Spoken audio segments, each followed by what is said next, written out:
Hariom children, we pass on to the last part of this chapter, and the last part deals with addictive substances.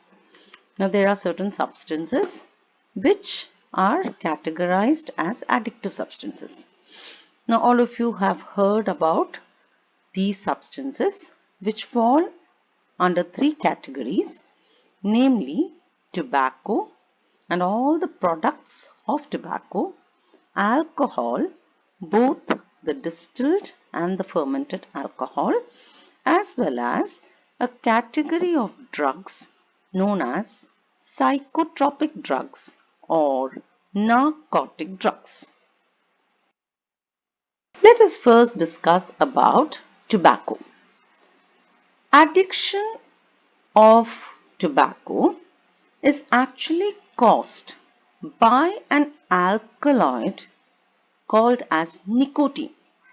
The presence of nicotine causes addiction of tobacco, and this nicotine is obtained from the plant Nicotiana tabacum. This is the scientific name of the plant. Now this alkaloid can be consumed by a person in different ways, like smoking, when someone is inhaling the smoke, like in the case of cigarettes or BDs or hookah, or by inhaling it. For example, some people are prone to using snuff. Snuff in Malayalam is mookupudi. So when people inhale snuff, they're actually getting addicted to the component tobacco and the nicotine content of tobacco. There are people who even chew the tobacco products. For example, the hands is actually containing tobacco. Similarly, some people add tobacco as the raw tobacco within the betel leaves, and it is chewed along with the betel leaf. Betel leaf is vetila. So it can be consumed or taken into our body in different ways. Now, I'll just tell you once again, cigarettes, BDs and hookah are actually taken into the body by the process of smoking. Snuff or mookupodi is by inhaling. There are chewing gums which contain small quantities of nicotine. Certain chewing gums which contain small quantities of chewing gum, and sometimes in order to wean away a person who's addicted to tobacco, sometimes small skin patches are also used, which releases the nicotine in very small doses into the body. So this is how the tobacco is taken into the body. Let us now discuss about what are the ill effects of tobacco. We are not concerned about how it's consumed, but we are concerned about the ill effects.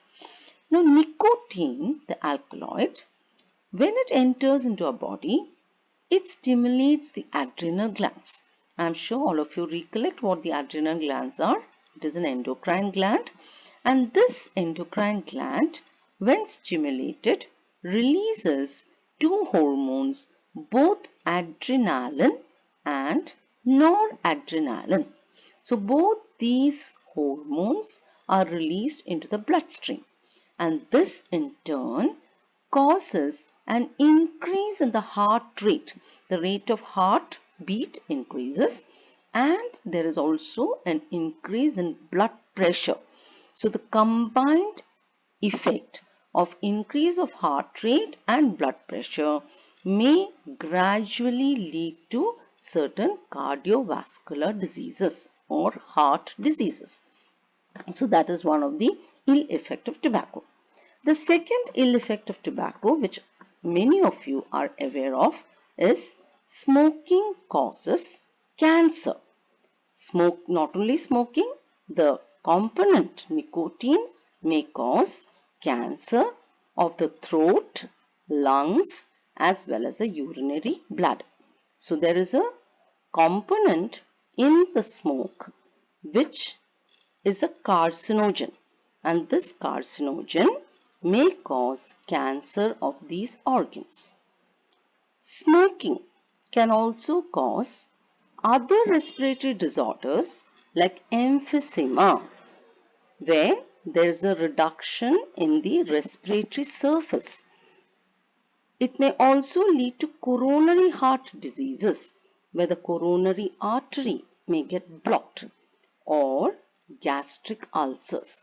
So smoking can cause other disorders in our body. Tobacco chewing is also associated with increased risk of cancer, especially of the oral cavity. So it causes the cancer of the oral cavity. Then, smoking releases carbon monoxide, and this carbon monoxide, which enters into the bloodstream, can combine with hemoglobin. And when it combines with hemoglobin, it forms a stable compound called carboxyhemoglobin. And when it forms remember, it's a stable compound. When it forms a stable compound, obviously the oxygen carrying capacity of hemoglobin is reduced, and thus it leads to oxygen deficiency in the body. So again, it is harmful. Smoking can also cause tar deposition on the nails, gums and teeth.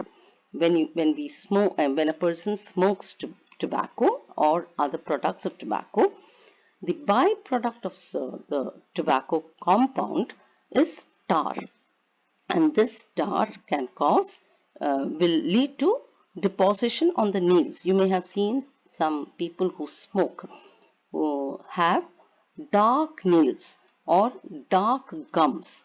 This is because when they are chronic smokers, when they keep smoking, there is a deposition of tar on the nails as well as the gums.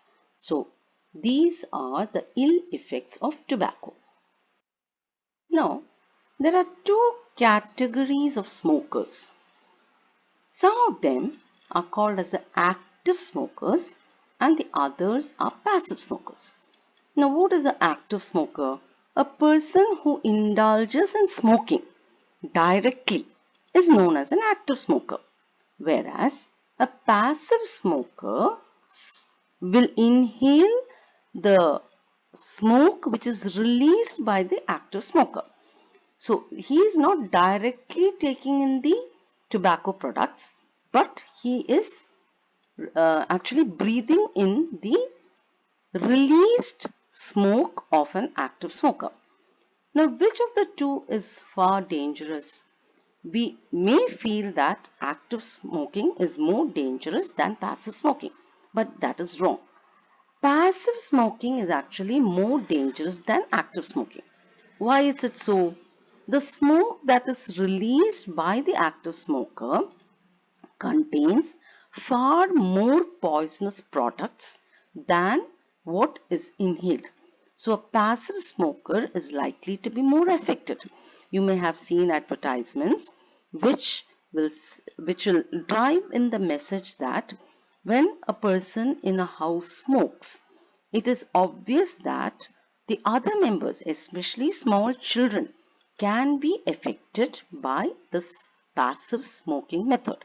Or if there is a pregnant woman in the house and the father is involved in active smoking, the smoke which is released by the father can cause may cause fetal retardation as far as the pregnant woman is concerned. So among the two, it is passive smoking which is far more dangerous than active smoking. Now, what has the government done in order to ensure that smoking is actually curbed or curtailed among the youth as well as the adolescents?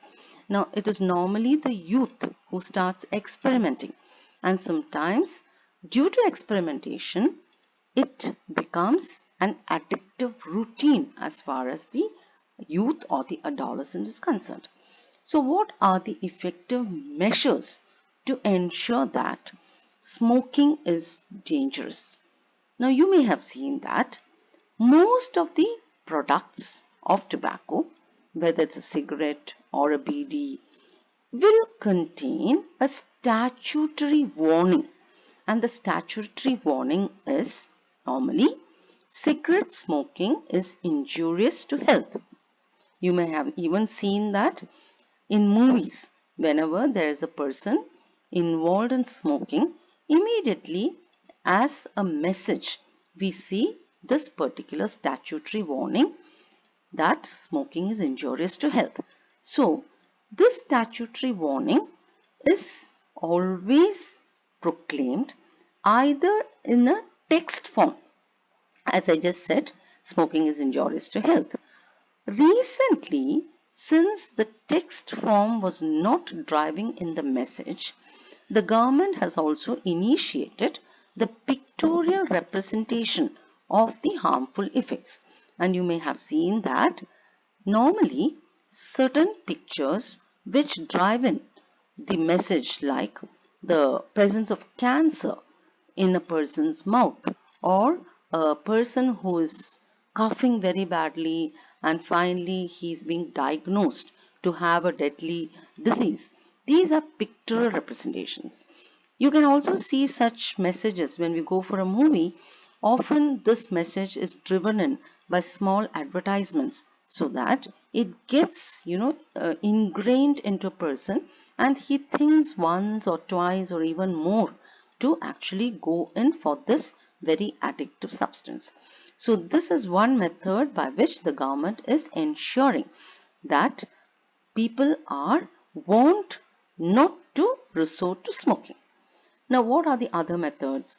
Other methods are no smoking zones.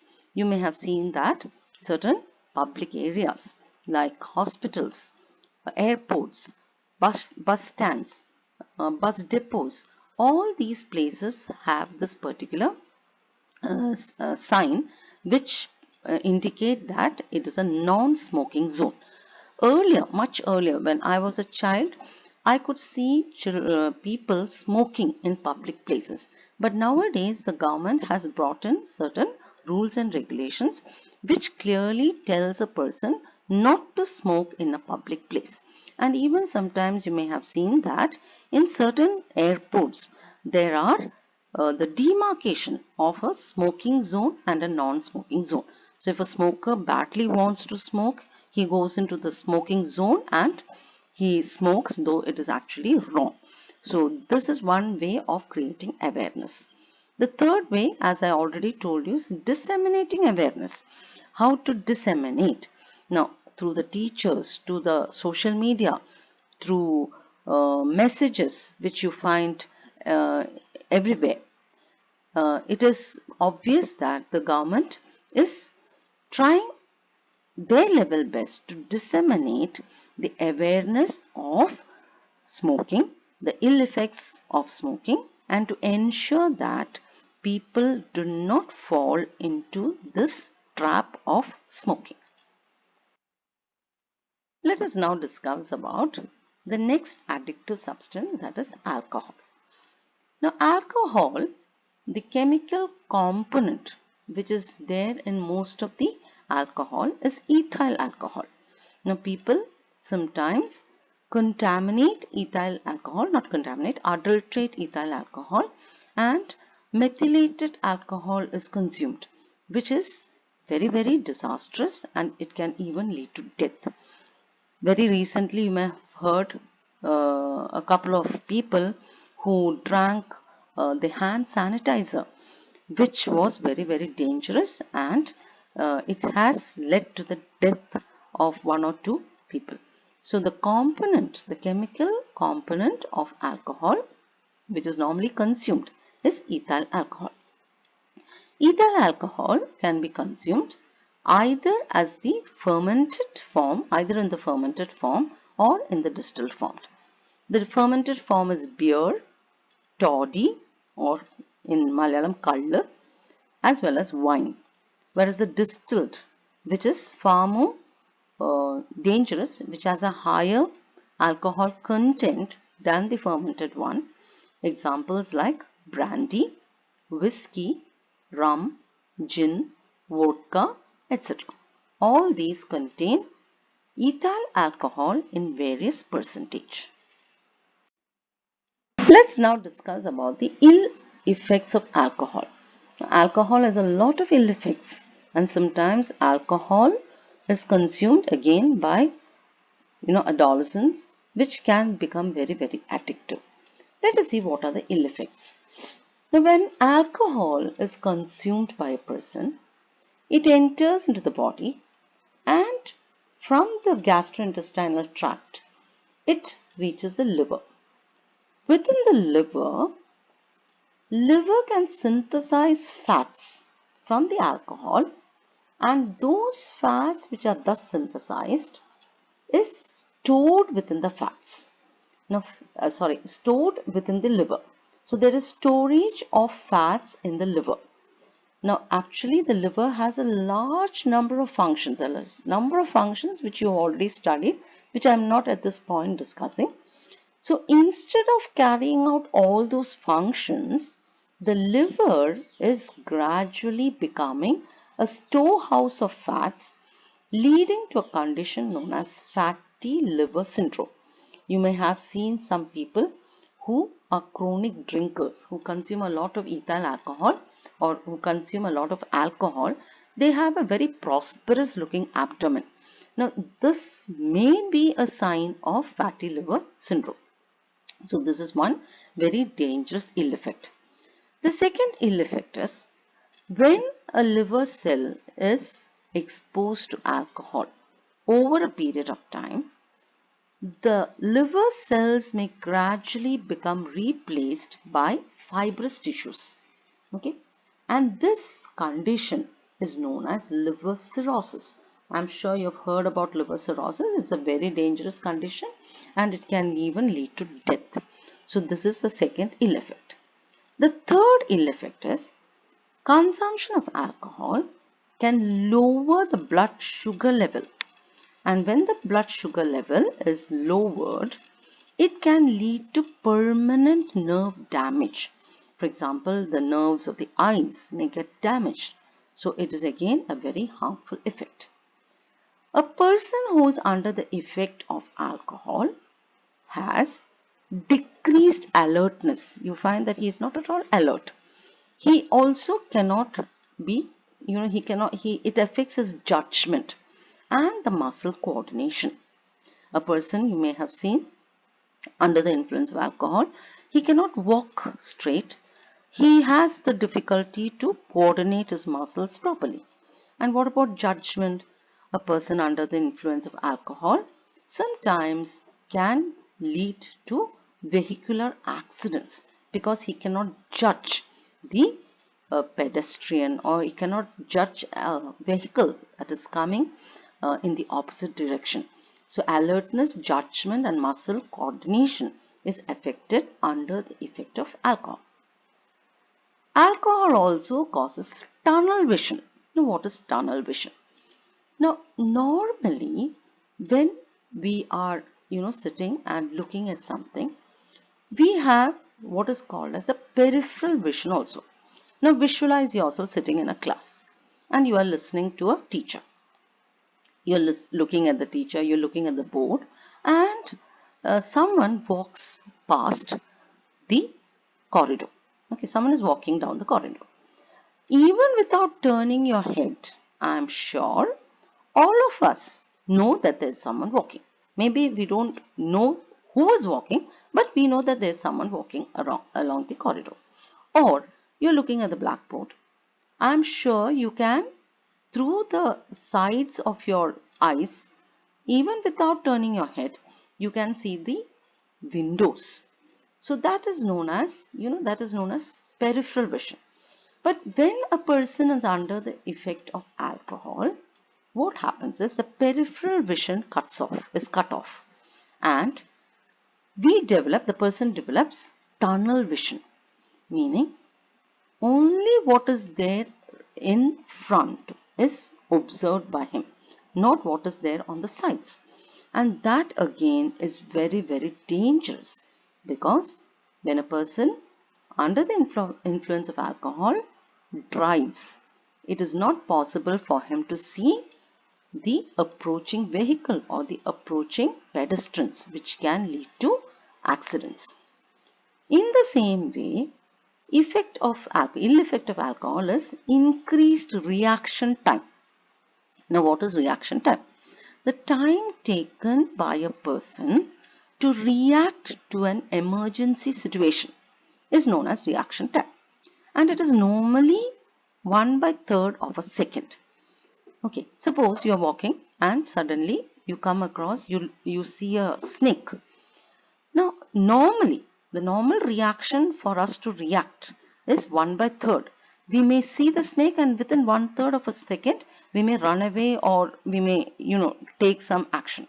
So that is just 1/3 of a second. Or suppose there is a driver driving a car and he finds a pedestrian crossing and he applies the brake within 1/3 of a second, which is a normal reaction time. But when there is alcohol inside his body, it takes more than a second to react to the situation. And by the time he applies the brake, he may have actually hit the pedestrian. So, this is one reason why the government has now introduced breath analyzers to detect the presence of alcohol in a person. So, since it causes tunnel vision, since it causes reaction time, it is very dangerous for a person to drive because it can lead to increased accidents. So, these are some of the ill effects of alcohol. The first three are very, very important. We now pass on to the last addictive substance, which is known as psychotropic drugs, also called as narcotic drugs. Now, it is very, very dangerous, actually the most dangerous among all the addictive substances. And there is a perfect statement: say no the first time when offered, because sometimes as to feel cool, the person, a teenage or an adolescent, may resort to a psychotropic drug on an experimental basis for the first time.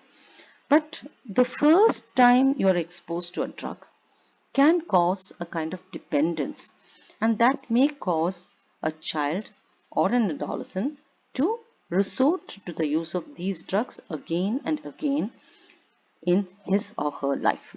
So always remember, say no the first time when offered. So psychotropic drugs are also called as narcotic drugs. Now these psychotropic drugs have a group of chemical substances which contain psychoactive substances. Okay, they contain psychoactive, just as we studied nicotine, we studied about ethyl alcohol. All these drugs contain a psychoactive substance. Now, what are these psychoactive substances? They are substances which may cause dependence of an individual at three levels. Which are the three levels? At the physical level, there's a craving. At the physiological level or a functional level, there are some receptors which always are dependent on such psychoactive substances. And the psychological level. So, at the physical, physiological and psychological level, there is a dependence of the psychoactive substance.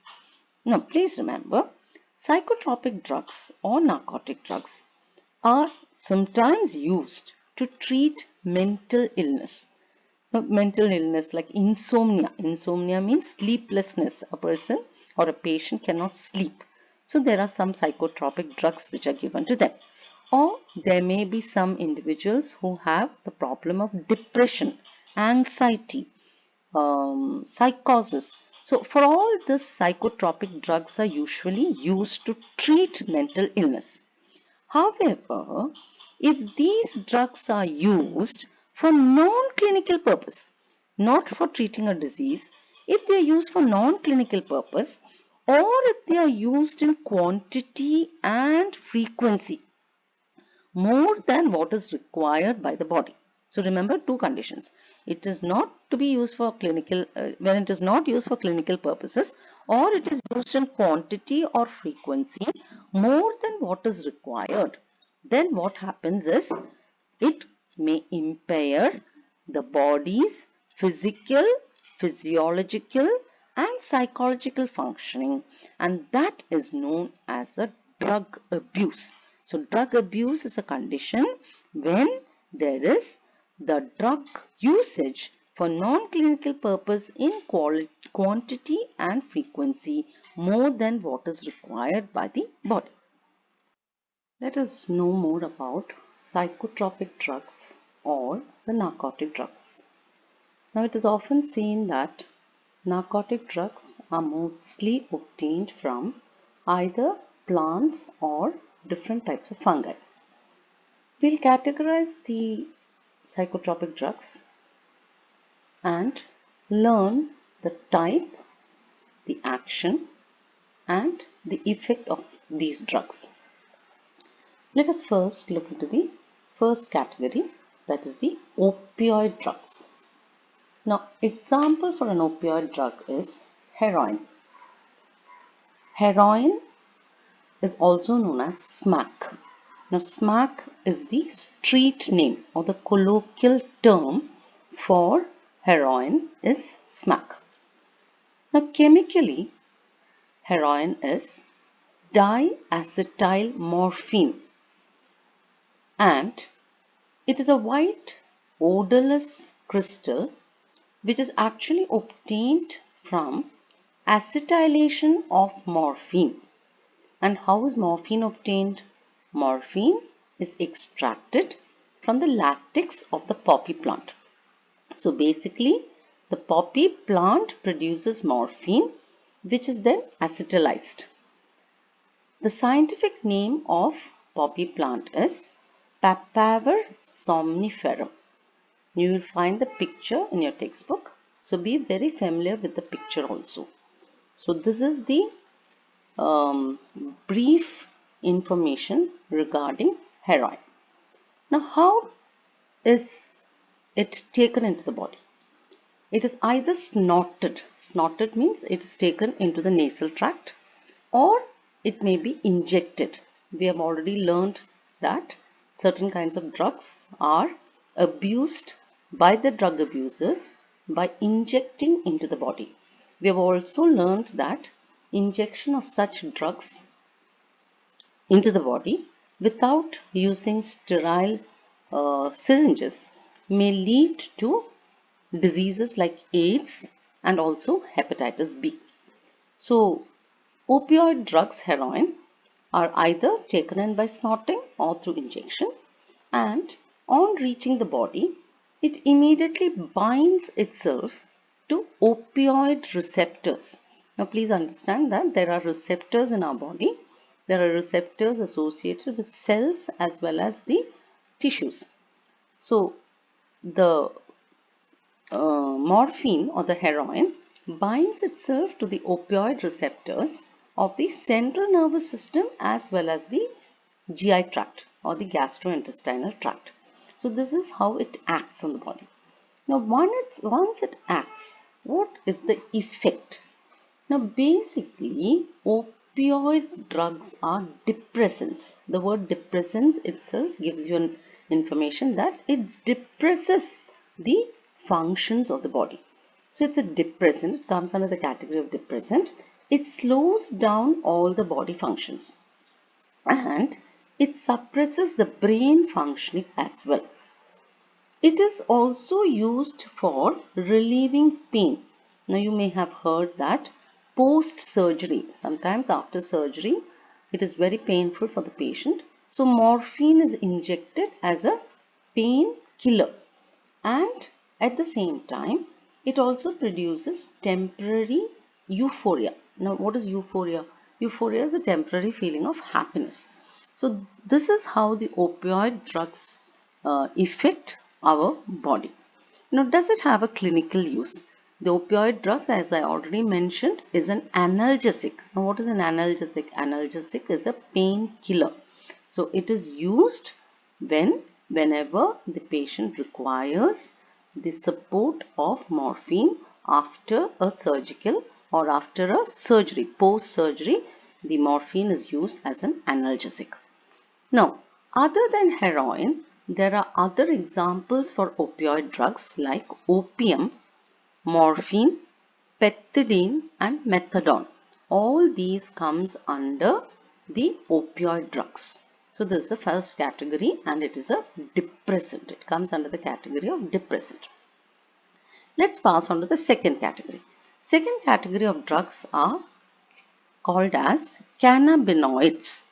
Example for cannabinoids are charas, ganja, hashish and marijuana. So these are some examples for cannabinoids. Basically, cannabinoids are obtained from the flower, leaf and resin of a plant called as Cannabis sativa. So all cannabinoids are obtained either from the flower or the leaf or the resin of Cannabis sativa.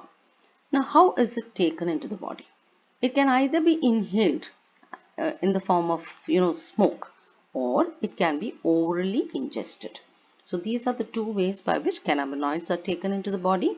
It interacts with the cannabinoid receptors of the brain. Just as we had the opioid receptors, there are also cannabinoid receptors present in the brain and it interacts.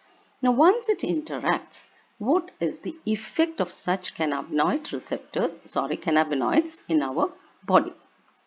Basically, all cannabinoids are hallucinogens. Just as we learned about a category called as depressants, cannabinoids come under the category of hallucinogens. Now, what are hallucinogens? They are certain chemicals which alter the feeling and perception. Okay, people under the effect or influence of such drugs, they say that they can see sound, hear color. So it is just altering the feeling as well as perception. Sometimes under the influence of such hallucinogens, people may also claim that they are capable of flying, or they can take psychedelic trips, they can meet God, they can talk to God. So all this is nothing but a feeling of, it is altering one's feeling. So they are basically called as hallucinogens, and it affects the cardiovascular system. So this is how it affects the body. Does it have a clinical use? No. Unlike morphine or opioids, cannabinoids do not have any kind of clinical use. So this is the way it functions. The third category are the stimulants. Now example for stimulants are cocaine.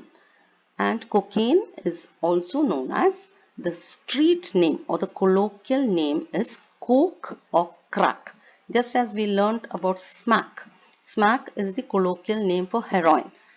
And for cocaine, it is either coke or crack. So next time you just ask your friend, get me a coke.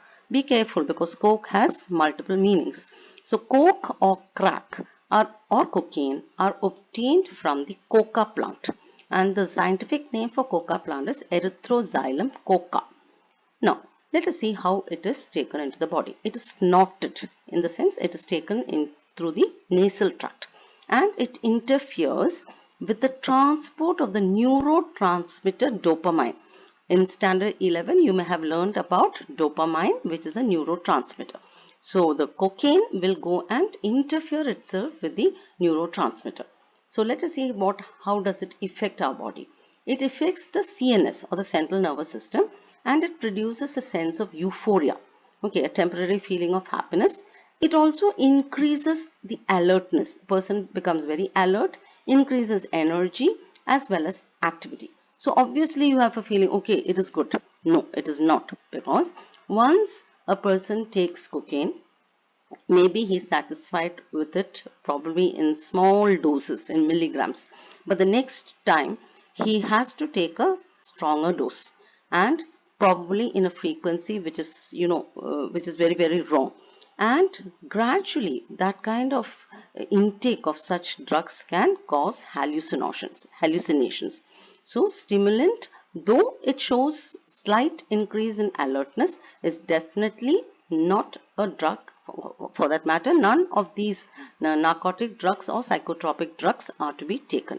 As I told you, it is no the first time when offered, and such drugs are collectively called as stimulants. It comes under the category of stimulants. So we learned about stimulants, we learned about depressants, and we learned about hallucinogens. Now, just as we learned about hallucinations, there are some other plants like Atropa belladonna and Datura. These also have hallucinogenic properties.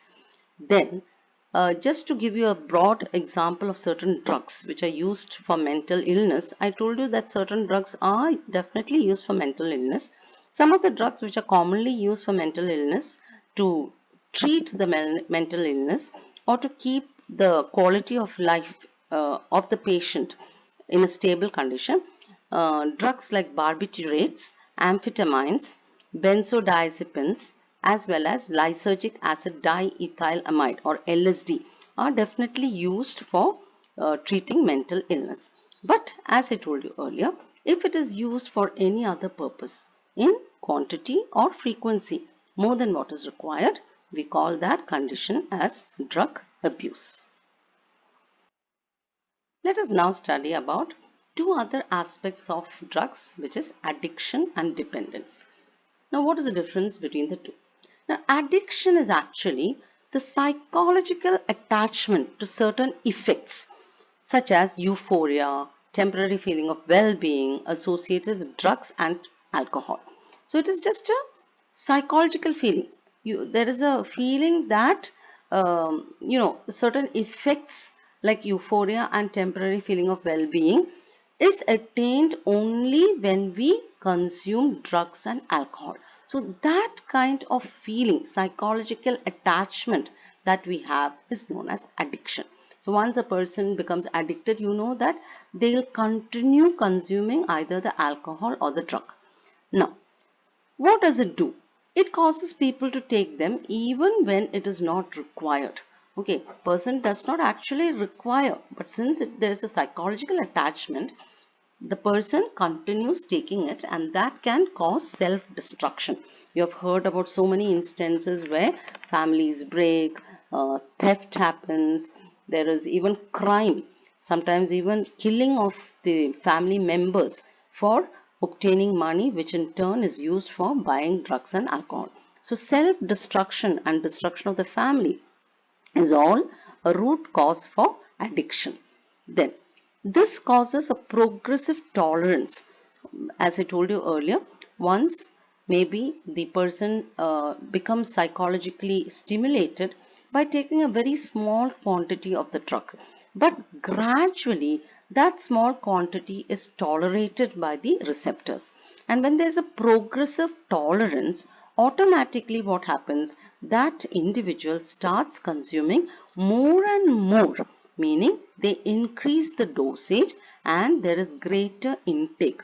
All that in turn will have a direct it's directly proportional to the harmful effect for that person. So this is known as addiction. Now what is dependence? Dependence is actually the tendency of the body to manifest a characteristic and unpleasant withdrawal syndrome if regular dose of alcohol or drugs are abruptly discontinued. Now, you may have heard that when the COVID lockdown began in the month of March and it was extended to April, automatically all the beverage shops were also closed down. And then there was a sudden, abrupt discontinuation of alcohol for such people who were actually addicted to it. And that manifested itself as withdrawal syndrome. You may have read in the papers that many people started having domestic violence at home. They started thrashing up their wives, beating up their children, and some of them even committed suicide. So all that are unpleasant withdrawal syndromes because the regular dose was abruptly discontinued. Now, there are many symptoms which are exhibited during the withdrawal syndrome characteristic of dependence. Now, what are the symptoms? It is characterized by anxiety. The person becomes very anxious. There is also tremors. The person experiences, shakiness of the body, tremors in the body, sweating, nausea. And if a dose is given, if the same dose which the person has been addicted to is given, immediately what happens is it stops.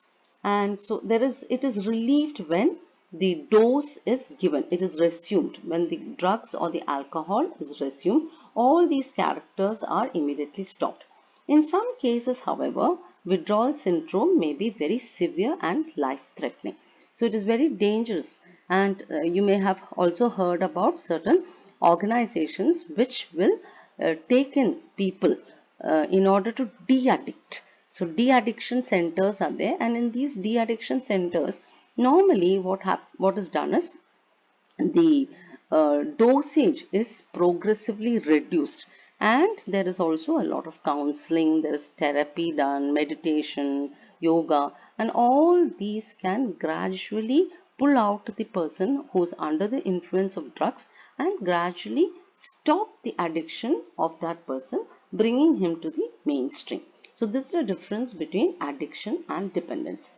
I also wish to tell my children that there are two pages towards the end of this chapter, which is very, very general information as to what is prevention, how is drug abuse to be controlled, what happens when youth is lured into drug addiction, how is it possible for a person to stop all these.